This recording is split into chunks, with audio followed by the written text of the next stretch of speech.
Due to the graphic nature of this program, viewer discretion is advised.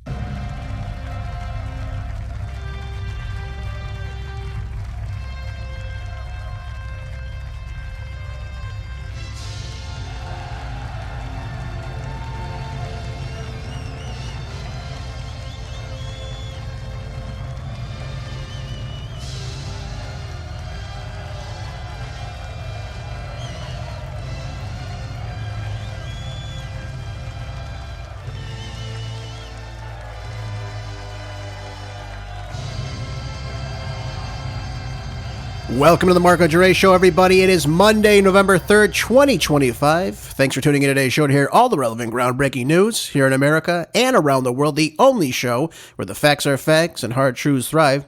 Please don't forget to follow the show and share with whomever needs to hear the truth, and that way we can help together unwoke America. It's now time for the best hour radio has to offer. Uncensored and ready to go. Let's start November off the right way. Let's get right down to brass tacks in my first article here. I want to talk to you about what's happening in Africa right now. And it's coming to the attention of more and more people. We're seeing a lot of this on social media, but it's actually making its way now into the mainstream media, which I think is a very positive thing, and the fact that we get this information out. But in Bloomberg today, it says that Trump threatens U.S. military action against militants in Nigeria. Now, what's happening? Well, we're seeing the massive killing of many Christians in many parts of Central Africa, Nigeria being one of them, of course. We're seeing it in the Sudan as well. Other places like that where these militant Islamist groups are actually going out and slaughtering thousands of Christians every single year. Now, I've been talking to you this for a while now. I mean, I knew this was happening in Nigeria with this Islamic group called, they're jihadists as well, called Boko Haram. And what they do is they're simply Islamist militants. They go out and they kill people that disagree with their religion. Now, in a post on Saturday over the weekend on Truth Social, Trump said that he's instructing the Pentagon to prepare for possible action and threatened an immediate cutoff of aid to Nigeria, an OPEC member and Africa's most populous country. When asked by a reporter on Sunday whether or not he would call in airstrikes or send in ground troops, Trump said, could be. I mean, he could do a lot of these things, really. Why are we giving them aid in the first place if they're slaughtering innocent Christians? He said they're killing Christians, and they're killing them in very large numbers. He said, we're not going to allow that to happen. So, I mean, again, you can go on social media, you can look at this, you can see this happen right in front of your eyes. I mean, it's disgraceful that this happens. And yet we're giving them our taxpayer dollars? For what? What, so they can buy more ammunition to kill Christians? How come there's not much more of a bigger outrage from the entire world about this? I mean, look at this. Total U.S. aid to Nigeria was $1 billion in 2023. That's your taxpayer money. Last year, under President Biden, for 2025, the first year of Trump's second term, partial data shows that Nigeria was receiving somewhere around $250 million, a significant drop, but still nonetheless, $250 million is a lot of money. Under Trump, the U.S. has implemented a 15% tariff on most goods coming from Nigeria, affecting $400 million in trade. Well, listen, that's beside the point.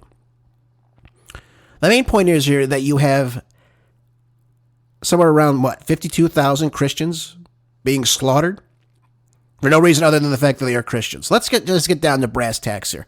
This is the problem here. You have Christians being persecuted, and we have nobody talking about it anywhere. Why not? Why don't people care about this? Why haven't people been enraged about this? And I've got to hand it to the ACLJ that has actually done work trying to protect the Christians in Nigeria. They've been doing this work for many, many years. That's how I knew about this before. I just didn't realize the numbers were as high as they were. But look at this is a major problem that you have the president now rejecting Trump's characterization of the country as religiously intolerant. In a lengthy post on X, the U.S. president is disregarding the consistent and sincere efforts of the government to safeguard freedom of religion and beliefs of all Nigerians. Well, obviously that's not happening. Obviously, that's not happening if you're having thousands upon thousands of Christians slaughtered every single year. And again, it doesn't just happen in Nigeria. It happens in other places, like I said, Sudan as well. This is happening. Many other parts as well. We're seeing this. But it says here that Nigerian President Bola Tinubu has been under pressure this year from rising Islamist insurgency in the northeastern portion of Nigeria, including attacks on dozens of fortified army bases. Nigeria is roughly 230 million people, my God, are split between Christians and Muslims, and attacks have targeted both communities. Okay, so again, if he's for religious freedom, why the hell aren't they doing anything about this? Where's the military protecting these people? Again, folks, the interesting thing about social media is everything's right at the tip of your fingers. You can go and see this. You don't have to take my word for it. They harass these people. They kill these people. We've seen the religious groups burying many, many people in these mass graves. I mean, it's disgusting what you're seeing here. And we're giving these people aid? I can't believe it. Continues on saying the militants who emerged from the insurgency known as Boko Haram have waged bombings, kidnappings, and raids on towns and villages since 2009, displacing hundreds of thousands of people and disrupting daily life. These are one of the main culprits of this entire thing. Now, we have these high-profile incidents, like in 2014, the kidnapping of more than 200 schoolgirls.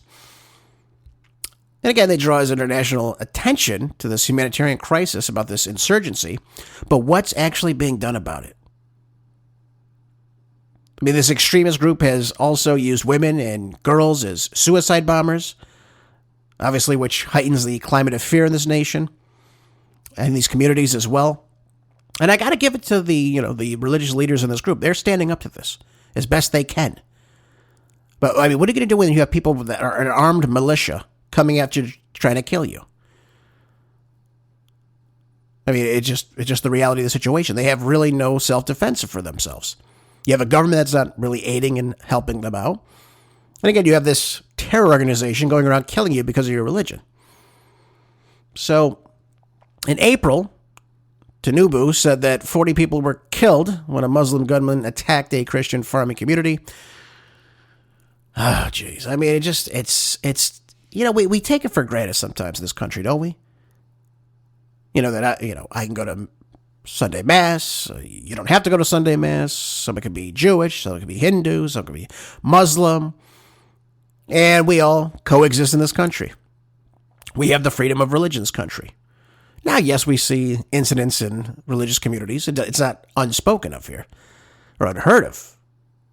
But this massive fear that constantly, day after day, you're seeing people slaughtered in the tens of thousands is something else. I mean, it's just unheard of, really. I mean, you wouldn't even believe it unless you heard about it. You can't write this stuff yourself. But Trump said, again, and I credit him on this, on Saturday he said, if the Nigerian government continues to allow the killing of Christians, the United States will immediately drop all aid and assistance to Nigeria and may very well go into that now disgraced country, guns a-blazing, to completely wipe out the Islamic terrorists who are committing these horrible atrocities. Well, I guess he would have to have Congress write a declaration if he wants to go in there legally and do all this. I imagine he would have to speak with the President Tinubu about this as well, if they actually want help in solving this problem. But my God, there's got to be something else we can do. Whether it be, again, securing their bases and letting people live inside it. I mean, what else are you going to do? How else can you live amongst these people that want to kill you day in and day out? And that's not any call towards, again, hating anyone that's Muslim or, believes in the Islamic religion. But there are militant groups out there that want to do you harm. They want to kill you. And again, we see nothing on our mainstream media about this. Nothing. Very little, if any. But again, that's why you listen to my show, so you can understand what's going on in the world. So very, very sad to see this. And again, I was going to play you a clip of a mother and her 3 young children who were being harassed before they were slaughtered, but I didn't think that was necessary to play for you. I've seen other footage. It was a young Christian woman She was stoned to death and then set on fire. Nice, huh? Disgraceful what's happening around the world. Disgraceful what's happening to Christians around the world. And who's being said anything about this? What's being done about this? That's the part that irritates me most. What is being done about this? And it just gives my call to all foreign aid to be cut. It gives me more of a case to even want that. Why are we giving them money of any kind when they allow these atrocities to happen? You know, the idea of foreign aid, just so we're all clear on this, the idea of foreign aid was that countries would become prosperous on their own, they'd become independent, and they would see how the United States acts as a government and, of course, as a society, and they would become more like us. But the problem is we give these governments money, and the leaders and the people that run the country get richer, and the regular people continue to stay poor, helpless, and live in destitute. And many times they're terrorized and slaughtered by the people that run the government. It's not something that's unheard of. And I would go to argue saying, hey, we become more like China than China's become more like the United States in the recent decades as well. This has got to stop, this foreign aid nonsense. We're $38 trillion in debt, and we keep giving billions of dollars to foreign countries every single year. Then we wonder why we're broke. We wonder why our purchasing power is in the tank. Well, this is why, folks. This is why. And again, Nigeria is just one of many countries we give foreign aid to every single year. And this is happening in the country? It's unbelievable. It really is unbelievable to a T. Oh, by the way, we're still having drug dealers being killed, alleged drug dealers, by the way, in international waters. This is in the front page magazine written by Daniel Greenfield, and I completely disagree with his summation of this.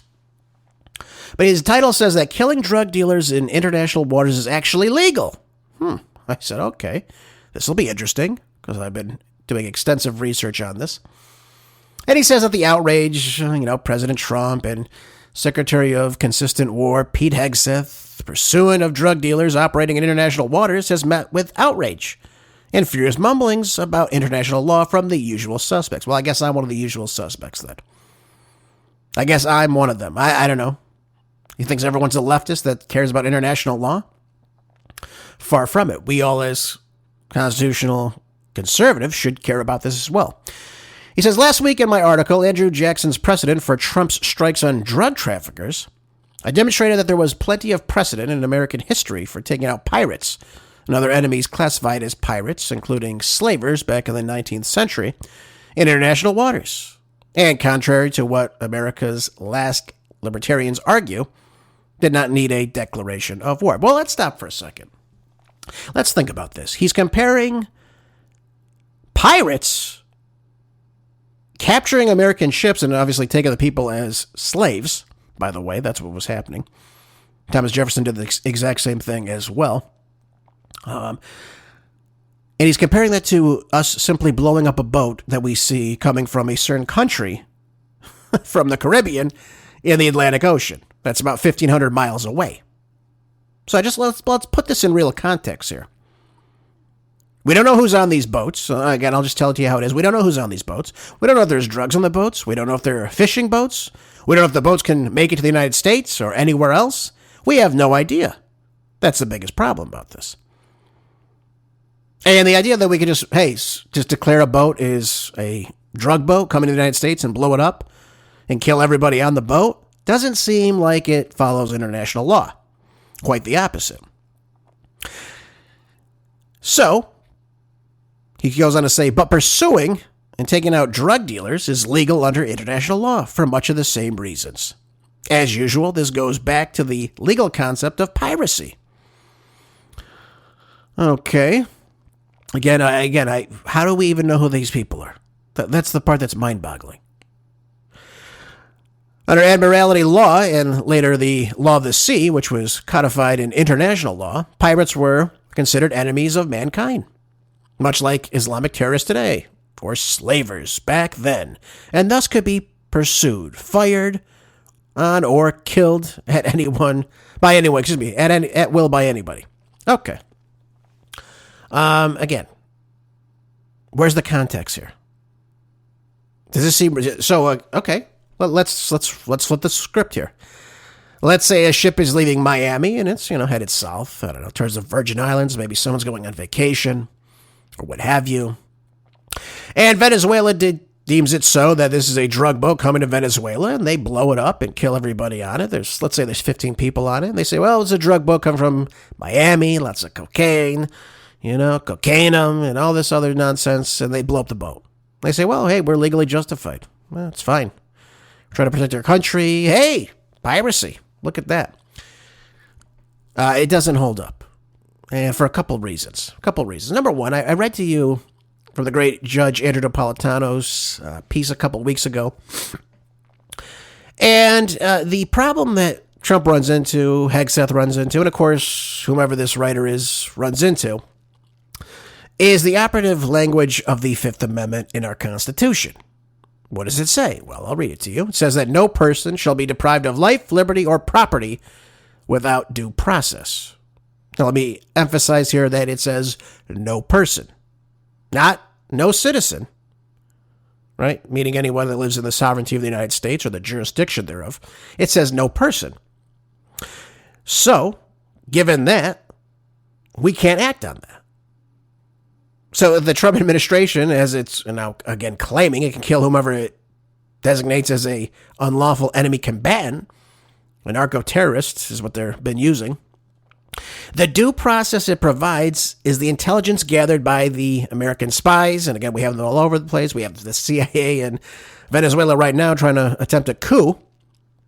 And of course, the White House analysis of that intelligence, that could lead you to a case. So you can figure out, hey, this boat's leaving Venezuela, it's coming to the United States, and it has lots of drugs on it. It's got fentanyl, cocaine, marijuana, whatever you say is on the boat. All right, that's illegal to bring to the United States. Done illegally.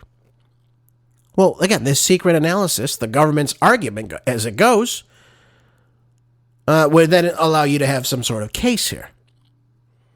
But the idea is that you try these people to have their day in court. And I know that sounds odd if they're not U.S. citizens, but that's exactly what that means. You stop the boat, you detain everybody on the boat, you confiscate the narcotics or the drugs or whatever it is they're bringing in the country, and you try them for that harmful criminal behavior. That's lawful. That's constitutional. But this idea you can just blow up a boat because you deem it so, again, is just absolutely ridiculous to me. We hear it every day. Another boat blown up. Nobody seems to care. And everyone champions it because we don't want drugs coming into our country, right? But this is what we're hearing constantly, nonstop. And the article finishes by saying this. It says here, by the 1980s, the United States had basically claimed jurisdiction over drug smugglers in international waters who were planning to traffic drugs in the United States. I guess they did a bad job with that, clearly. You know how many drugs are on our streets right now? Brought in by largely Mexico, by the way. I mean, again, that'd be like saying Trump can just fire off a missile and blow up the home of a, suspected drug terrorist in Mexico. How would that work out with the Mexican government? Something tells me not too good. He says, but the bottom line is that we've spent at least 2 generations intercepting ships in international waters. If we believe that they were drug dealers, that's totally fine. I'm not opposing that at all. We have a right to defend our seas and our borders, of course.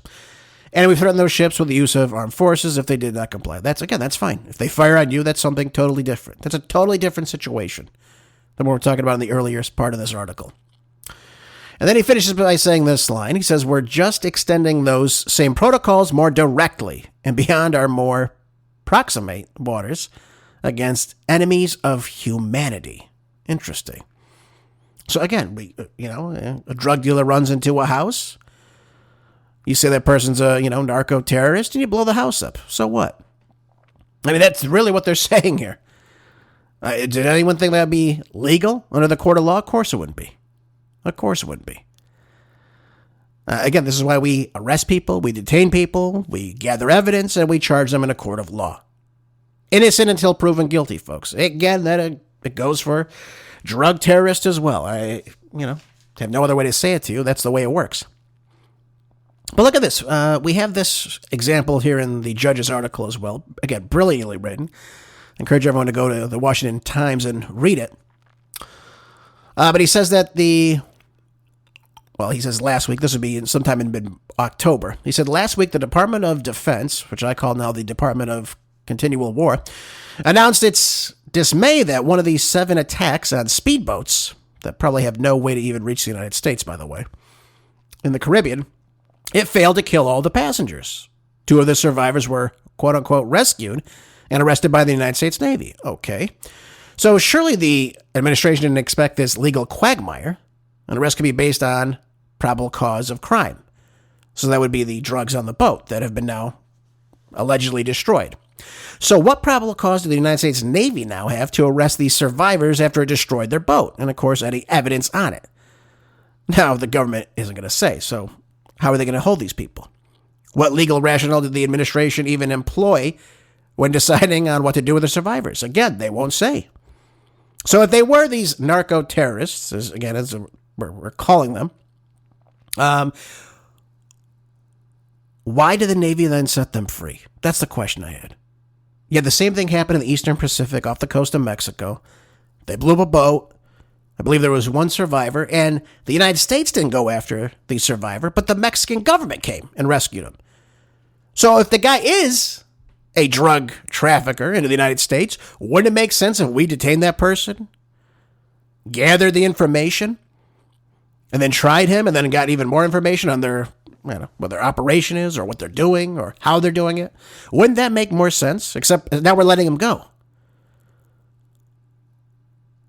So again, I read articles like this, and they're very rah-rah to stopping the drug crime. Okay, I agree with that. Let's stop drug crime and crimes in America. No one, I don't think, is opposed to that. But there is a legal precedent to do so. So again, I just want to emphasize again, this is a constant topic. We're seeing this usually every single day now. That we've blown up another boat or blown up another 2 boats, killing everyone on the boat. And we pat ourselves on the back and say, look, we're stopping the drug trade into the United States. Again, most of the drugs don't even come from Venezuela. Much of the cocaine comes in from Colombia or Ecuador. Those are the 2 big ones. We know lots and lots of drugs come in from Mexico via the Mexican drug cartels. That's why we call them that. But to, again, blow up a ship that's 1,500 miles away, folks. Again, they're not firing on us. They're not harming anybody just yet. So why would we not detain these people? Why would we not do it this way, the legal way? Charge them. And again, now we've charged them with a crime. Now they're arrested. Now they're either in jail or detained in some way. This breaks down the operation. This is the way you do it. That's the legal means to do it. But we're not seeing that. That's what the whole problem behind this whole article is. They lack the entire legal precedence. It's a violation of the Fifth Amendment, folks. And I don't think you want the Fifth Amendment to be violated. Just thought I'd share that part with you as well. So again, you can go look at the Judge's article. It's a great article. Look it up. It's in the Washington Times. And we cannot be deprived of life, liberty, or property without due process. There's no way around it. We have the right. And the United States cannot take that right away from anybody, citizen or non-citizen. So just let's all be clear on this. And again, why are we so focused on Venezuela? Well, I told you why. We want the natural resources. That's what it comes down to. Now they're talking about a land invasion. I mean, it's so ridiculous what's happening now. To me, this blowing up of the boats is nothing more than a simple flex here. That's really what it comes down to. All right, let's move on. Paul Craig Roberts, another brilliant article, says that Democrats have destroyed the meaning of American citizenship. I think that fits very much in with my last article I just read here. It says here, a federal judge of the District of Columbia, misspoke there. Little Biden moment. Colleen Kolar Kotelli. I don't get what's up with these hyphenated names. Do you? Can't you just pick a name, lady? My God. Kolar Kotelli. All right. Just pick a name, all right? Keep your maiden name or, take your husband's name. Whatever it is. That's all you need to do here. No need for the hyphens, folks. Again, stop hyphenating the names. Pick a name. Appointed by Bill Clinton. Oh, good old Billy. Good old slick Billy Clinton. Has ruled that President Trump cannot require proof of American citizenship in order to vote in American elections. Now, here we have more proof that Democrats do not differentiate between illegal aliens and American citizens. It's absurd. So you have these elected officials in democratically run states, these localities. They do not object to illegal aliens voting in these elections. See Gavin Newsom, see Kathy Hochul, see JB the Pig Pritzker. There you go. They support all these ways of fraudulent voting that make it possible for illegals to vote, to stop Trump from protecting the meaning of U.S. citizenship. That's exactly what this judge has ruled on. That Trump's effort to keep America, and of course in the hands of Americans, was unconstitutional, and that it somehow violated the separation of powers that leaves the voting rights to the state governments. So the Democratic judge permanently barred the proof of citizenship requirement from going into effect. This is an atrocity right here. This is absurdity right now. That we're actually allowing this. Why would Trump even follow this? It's a complete violation of the law. An illegal alien has no citizenship here. They are of a different jurisdiction. And yet we have these dumb Americans continue to vote for Democrats. And I always tell you, elections have consequences. This is an example of it. And Clinton hasn't been in office for what, 24 years? More than that now? Almost 25? Yet we allow this to happen. Why would Trump and his administration follow this? There's no reason that this should happen. I mean, again, I would challenge it, of course, but I would completely ignore this. We need to have fair and secure elections in this country. We have to. Otherwise, we have no country. Otherwise, citizenship means absolutely nothing. We have no sovereignty. We might as well have no border at that point. And of course, we have the dumb Republicans as well, continue to confirm these Democrat judges, who refuse to differentiate between the two facts, citizen and illegal alien. Again, illegal alien is the legal term in the Constitution.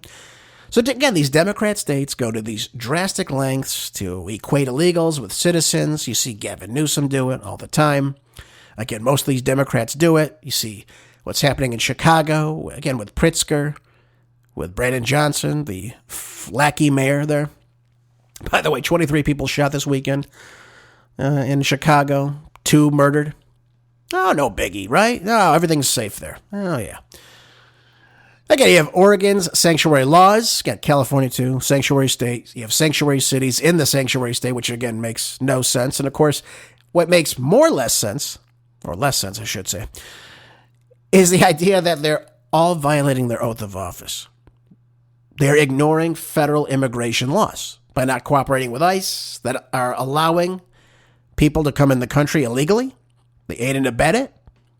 And yet somehow, again, they get elected back to office by the same people that they led in the country for so many decades now. But you have Oregon's sanctuary laws that prohibit an illegal from being reported to the federal immigration officials. There you go. They're actually writing this in law. They violate their oath of office. So, again, this is explained as protecting immigrants' information. Again, they're not immigrants, they're illegal aliens. Oregon can just as well arrest you for reporting a murder by an illegal alien as a violation of his information. See how this works?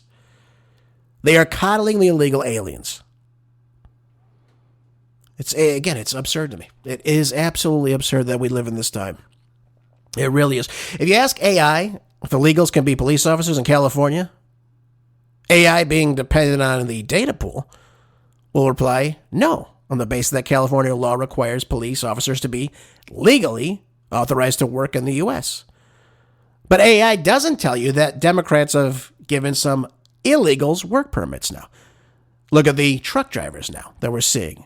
Many of these commercial driver's license of these illegal aliens that can't read the signs, can't speak English. They can't read the signs. How are they getting a commercial driver's license? How are they getting these faulty driver's license and work permits? We know Kamala Harris in 2015 authorized over 1 million illegals in the state of California to get driver's license. That means they can sign up to vote, folks. Just thought I'd share that part with you as well. But again, you have in Oregon, illegals with work permits can be employed, such as prison guards. Why not? So they can guard over the population that they have no part in being in. You find a bigger oxymoron for me. I mean, it's just ridiculous here. Now, AI will admit to you, however, that many non-U.S. citizens and, again, the illegal aliens will qualify for things like government aid, things of that nature. So the working taxpayers have to support the illegal invaders. And we know that 42 million Americans who cannot or will not support themselves, and are dependent on the taxpayer-provided SNAP program. By the way, a lot of illegal aliens use that program as well. They are authorized housing. They're authorized Medicaid. That's why the government is shut down right now, because schmuck boomer, good old Charlie Schumer of New York, wants illegal aliens to have Medicaid. They want them to have free health care. Think about that for a second. You have Chuck Schumer shutting down the United States government so that illegal aliens can have free health care. Not so you can have free health care, but the illegal alien, the person that has no right to even be here. You see how this works? You see how these leftists have destroyed this country? Inside and out? They destroy the borders. They melt the borders down. Biden lets in roughly 12 to 20 million illegals into the country that we can figure. God knows we had about 22 to 25 million before that. And again, they're all working? You're going to tell me they're all working? No, of course it means that working Americans, in addition to supporting themselves and their families, have to support an additional 1/4 or 1/3 of a person now. It's a form of real taxation, slavery here. People who are not citizens and people who are not self-supporting have entitlement rights to the incomes of those that do not work. Make that make sense. Is this a free society or a slave society? I have to pay for someone who doesn't even have a right to be here? So they can sit on their ass and do what all day? Do drugs, watch television? Who gets some free food? Free health care? I don't have free health care. I don't get free food. Free housing? I mean, it's just free education. Look at our public schools. Look at our major cities and our public schools and how the standards have greatly fallen. Look no further than that. And of course, what happens to the citizens? Well, they have to keep up, of course, and on the same level as the lowest common denominator. So there you go. Your kids learn less.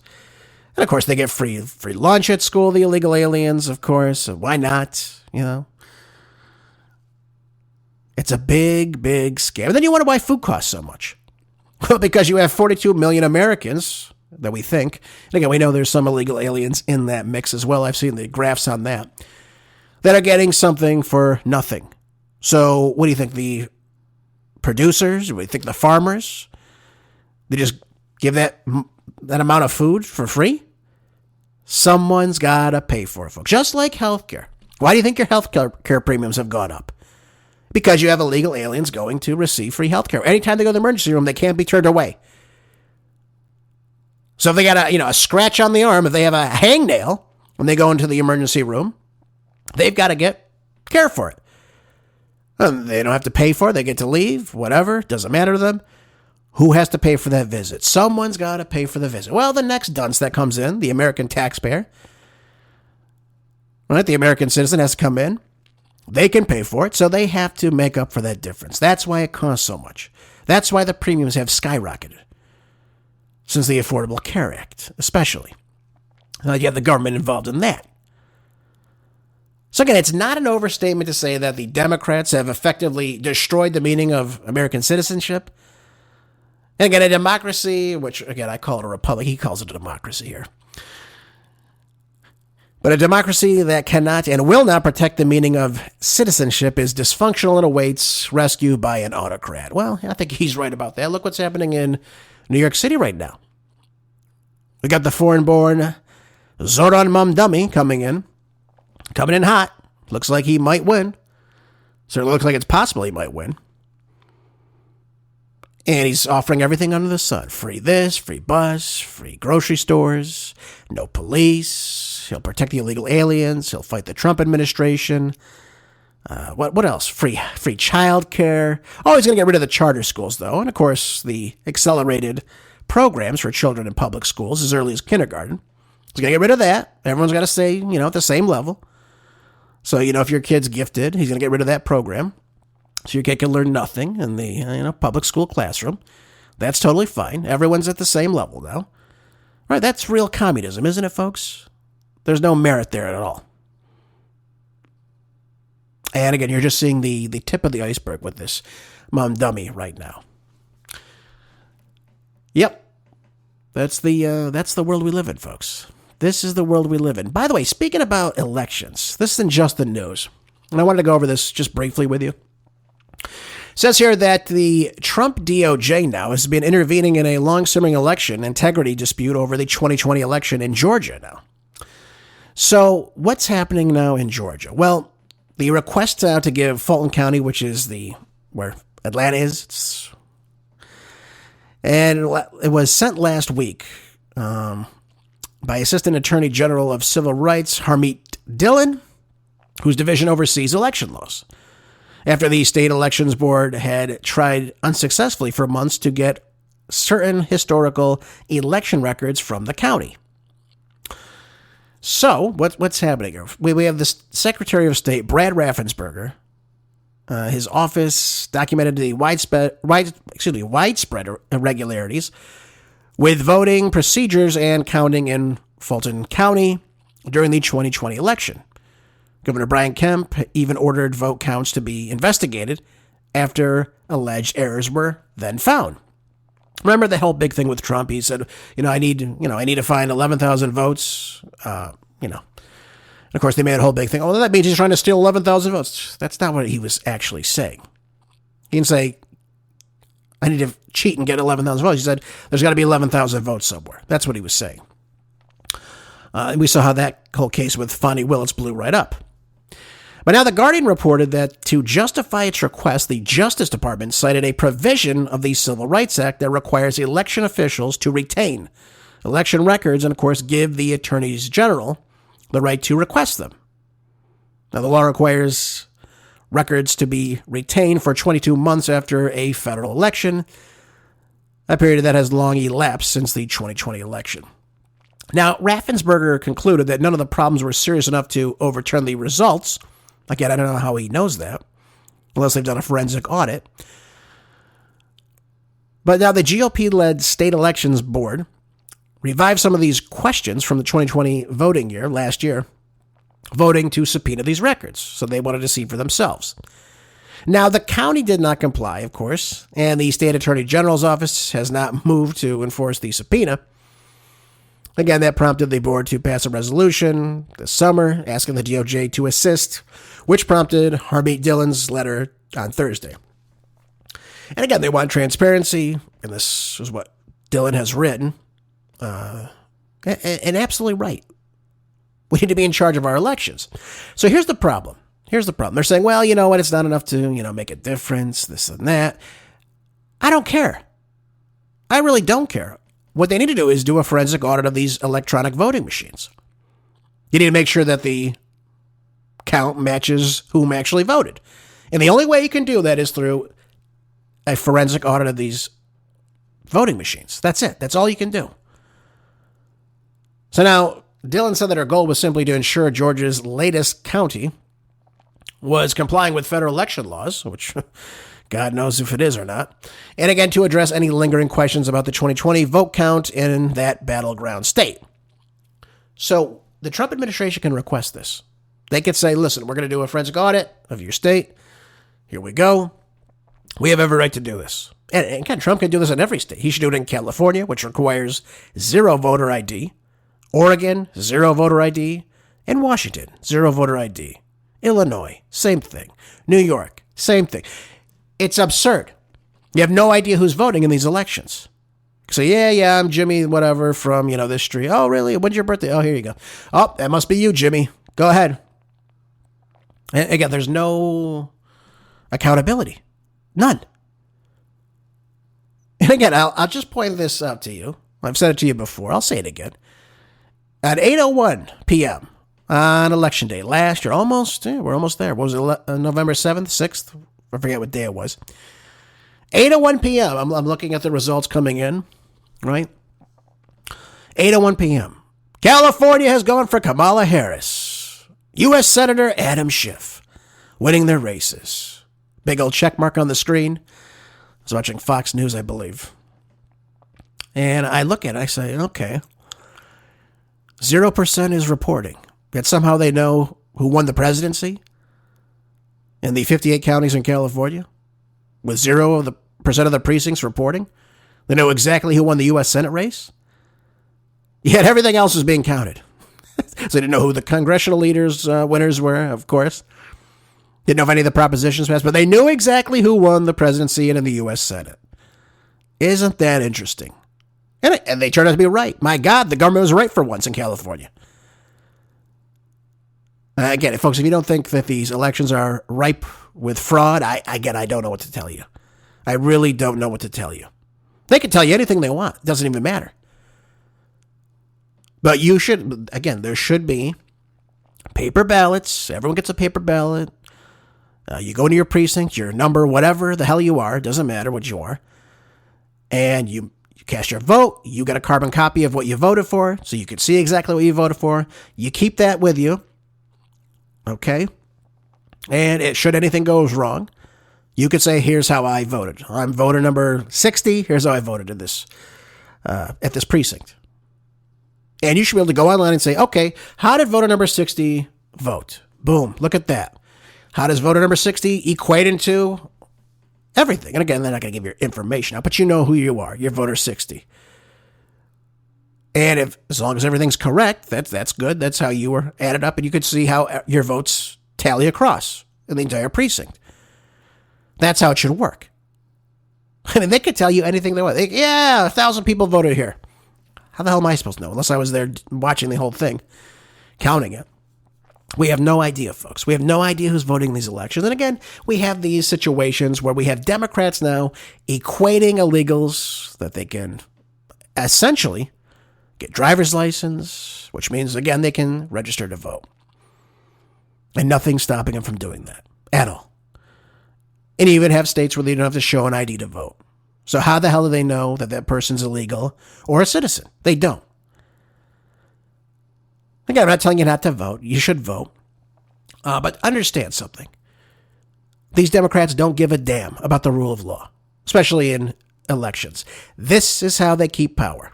This is why they do this.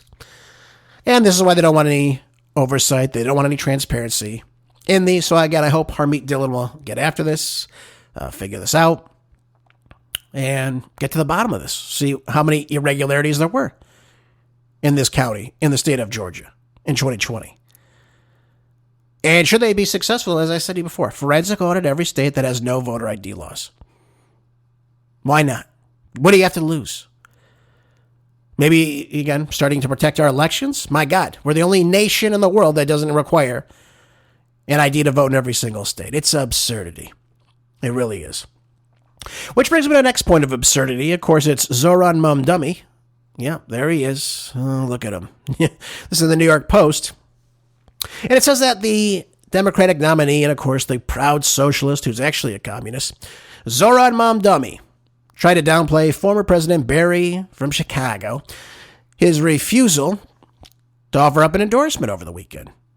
But just one day left in one of the most watched races in the country, and yes, it certainly is looking to be that way. They're estimating somewhere around record turnouts of possibly even 2 million now. I mean, that's pretty absurd. 2 million. Usually in these elections, you only get I think the last election in 2021, it was about 23% of the population in New York City that could voted.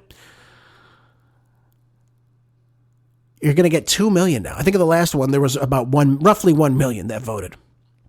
And now you're going to get 2 million in this election alone. So that means either people are invigorated to go out and make sure they prevent Mamdani from really destroying their city, or he's got a lot of people backing him right now, and they're going to get in there and, they're going to try to stop him from winning. Now, I told you before, Sliwa being in this race destroys everything. It's really going to stop the chances of Cuomo, because that vote for Sliwa is going to go for Mamdani, because he has the plurality of the vote. At least right now he did in the primary election He had the most votes. So again, Sliwa, he has no chance. Unfortunately for him, he should have dropped out long ago. Adams was smart enough to drop out. But I think, again, that's really going to be a big downfall for Cuomo in this race. And again, I find it funny. They're really trying to prop him up. He was on Fox News over the weekend. You know, he has no chance, though, folks. To me, he has no chance. It's not going to go well. They still remember his time as governor of the state, of which he ran horribly. Could he be a good mayor? I mean, he would probably be a better mayor than Mamdani. He's not going to offer everything under the sun. Unlike Mamdani, he's actually run something before. I mean, he did run the state. Granted, he ran it into the ground. But maybe this is more Cuomo's thing. Maybe he can run New York City properly. Who knows? But I'm not holding my breath for this. I'm really not. I think he's going to win, folks. I hate to say it to you. I really, really think he's going to win this. And I don't know what that means for the city. Well, actually, I do know what it means for the city. The city's going to be run into the ground.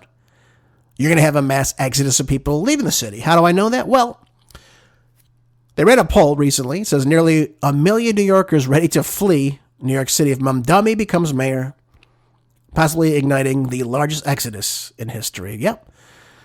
If you have 1 million people that are saying, hey, you know what, I'm out of here. I'm not paying these exorbitant taxes. I'm not going to live without, a police department, which he wants to decimate, by the way. I'm not going to live around, criminals being set free. Zero cashless bail. It's going to be terrible. Buses are going to be free, so no one leaves the buses. They just stay on them. It's going to be interesting to see what happens tomorrow. It's really going to be interesting to see how this all plays out, and of course, what happens to the city. But I can tell you probably nothing any good. That's just what I think. Well, again, this is what happens when you have unchecked immigration into a country, illegal aliens as well. They reside in these big cities, they vote in these big cities, and they turn the big cities into garbage. New York used to be one of the most, cosmopolitan cities in the world. San Francisco, same thing. All of our cities used to be pristine, beautiful, safe. Now look at them. They're dumps. They're decaying. They're breaking down. Yeah, go look at some of the new cities in India, China, even places in Central Asia like Kazakhstan. I mean, beautiful cities. Beautiful, clean. Go look at Moscow right now. It's beautiful. I mean, it's amazing. Not a piece of dirt on the street. Yeah, go look at LA right now. It's unbelievable what you see in our cities.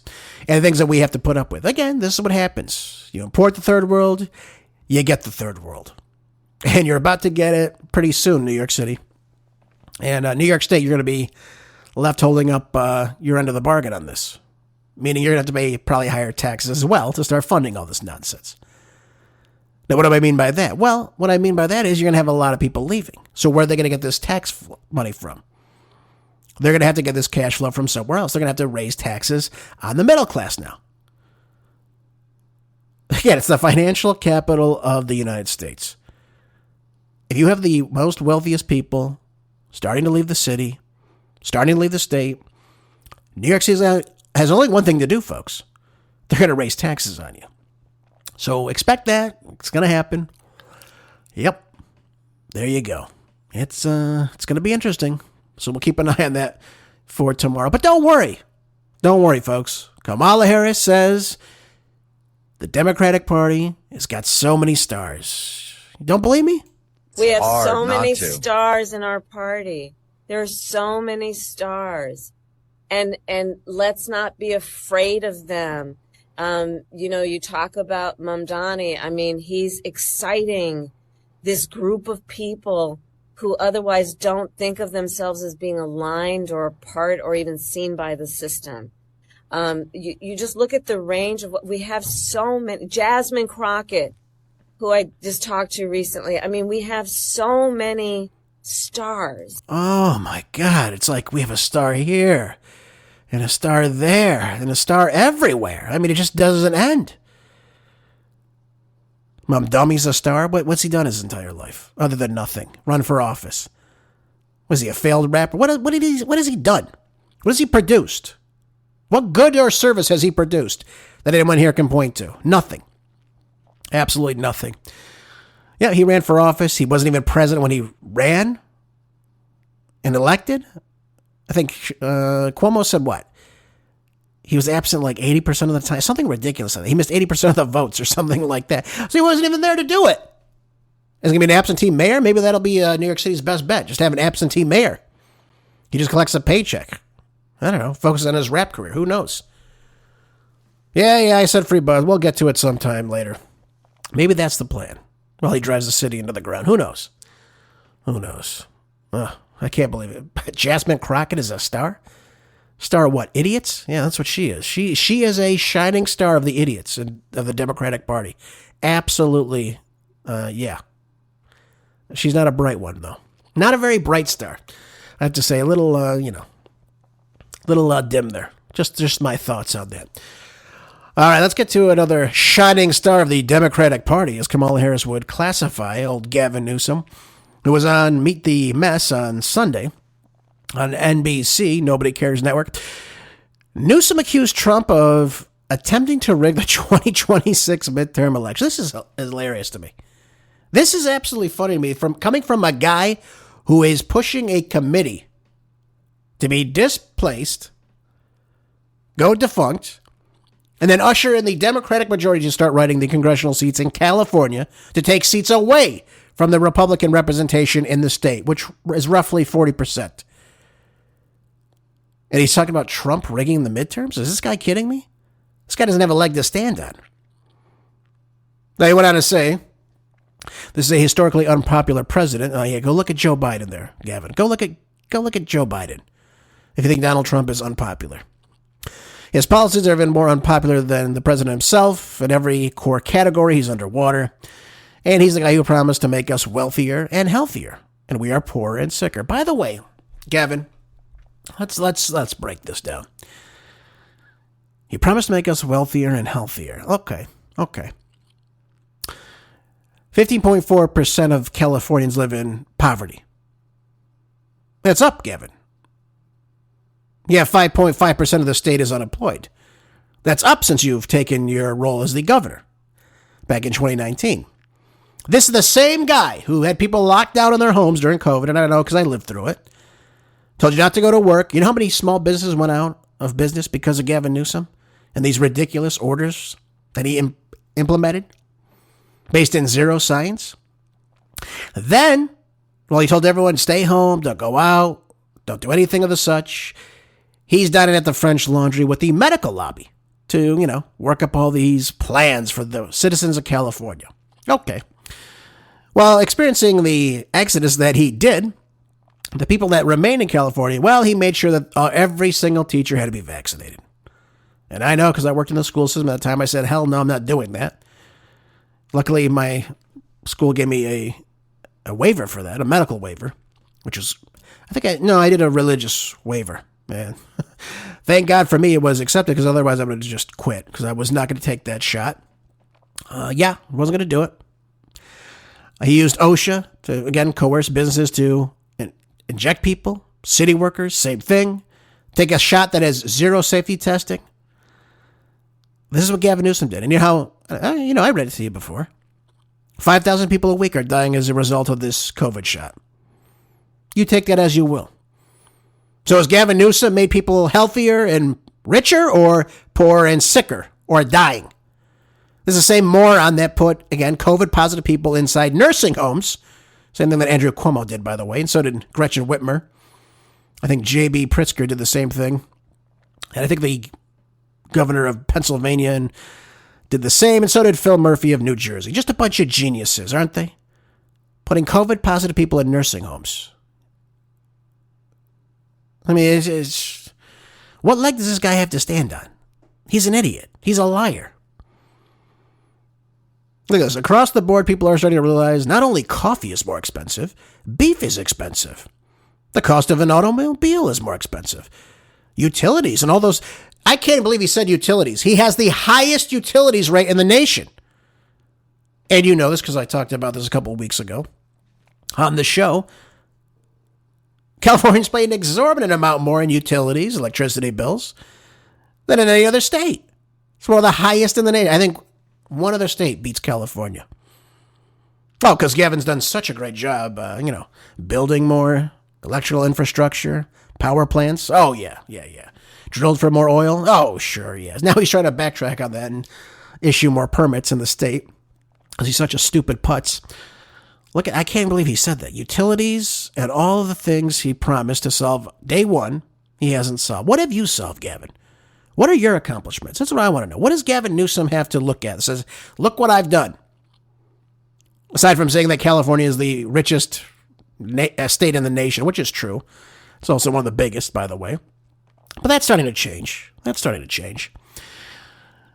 this. He says his recklessness aside and his style aside, his substance hasn't delivered, and here's why.